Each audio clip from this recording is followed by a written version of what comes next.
meeting Gary, who has stocked shelves with convicts, and he's now on a 13-year journey around the world.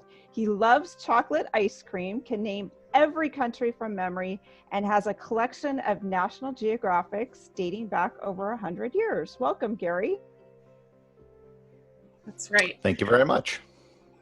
So Gary, can you just tell us, we're going to start the timer at 7 minutes, and can you tell us why you chose the Namib Desert?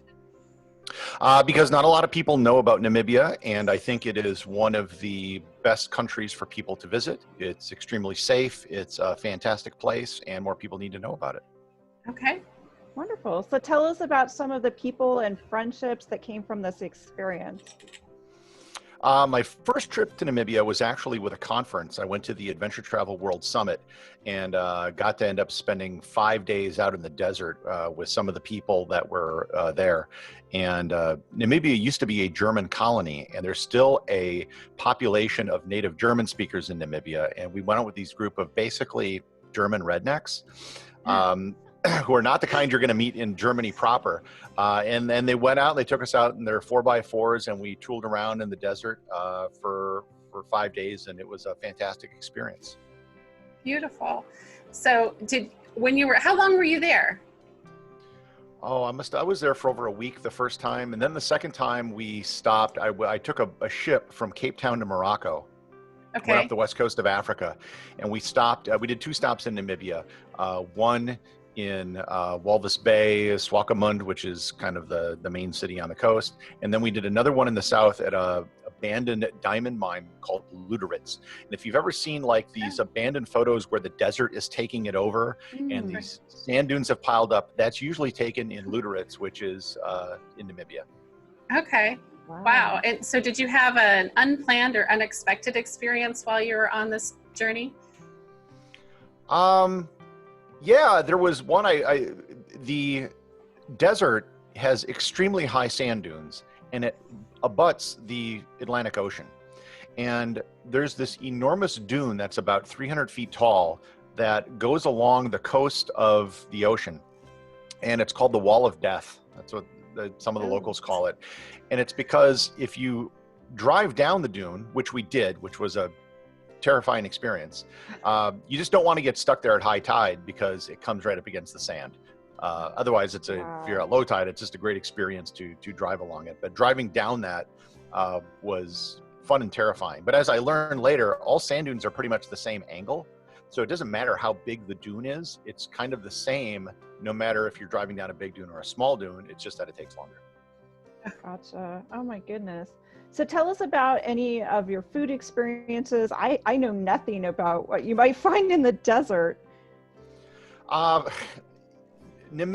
shares a lot culturally with South Africa because they have, it used to be a part of South Africa. It became independent in the 90s, I want to say. So you're going to see a lot of similar foods. There is a small, like German population that I mentioned. So if you're in like Swakopmund or Walvis Bay, you'll see some German restaurants that are still there. The people still speak German. I want to say the population is about 30,000 German speakers. Wow. So they're a definite minority. And the desert takes up most of the country, but it's really kind of in the south. As you go to the north, closer up to Angola, it becomes much more green, and you'll see things like Etosha National Park and more elephants and stuff like that. Wow. So would you do anything differently if you were to go back? Yeah, next time I go back, I want to visit more of the north, to be sure. And if possible, maybe even if you look at a map of Namibia, there's like this one big finger that's like jutting out into the middle of Central Africa. And I want to certainly go out there.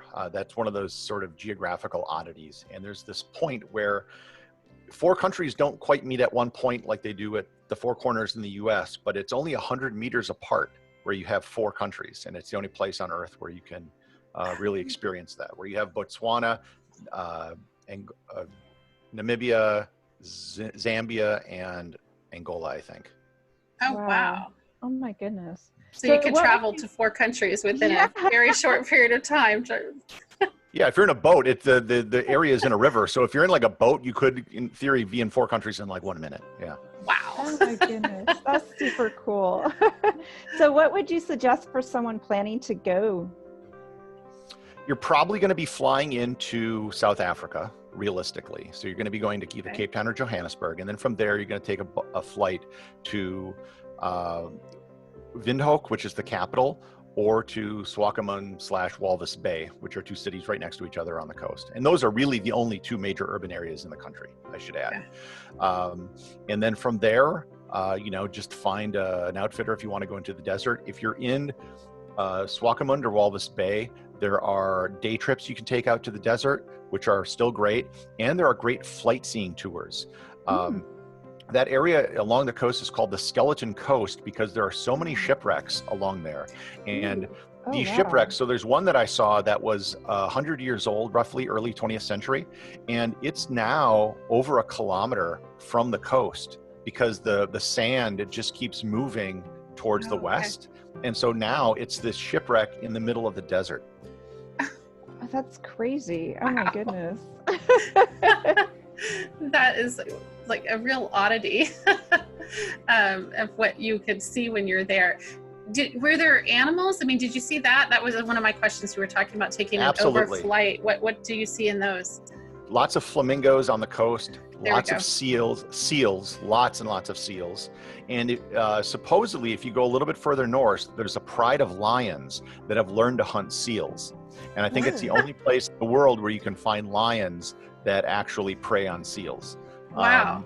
And as I said, if you go further up into Etosha National Park, then you'll start to see elephants and other traditional, African animals. But for the most of the Namib Desert, it is truly desert. It is sand and nothing else. No plants, no animals, no nothing. Right. Wow. That's amazing. And I was waiting for you to say flamingos because that's on my bucket list, is to see a flock of flamingos in flight. So that's the place I probably could see that. Flamingos are a global species, so I've seen them in like 4 different continents, I think. Yeah. Oh my goodness. Wow. That's Is there amazing. a particular time of year that you would suggest going?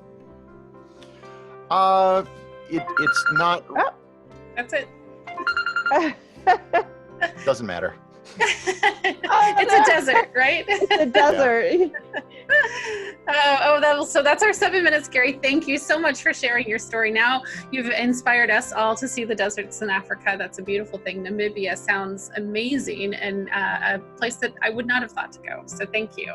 Everyone can click below to subscribe to hear more stories and travel with us through real stories from real people. Thanks, Gary. Thank you, Gary. Thanks for having me. Yeah.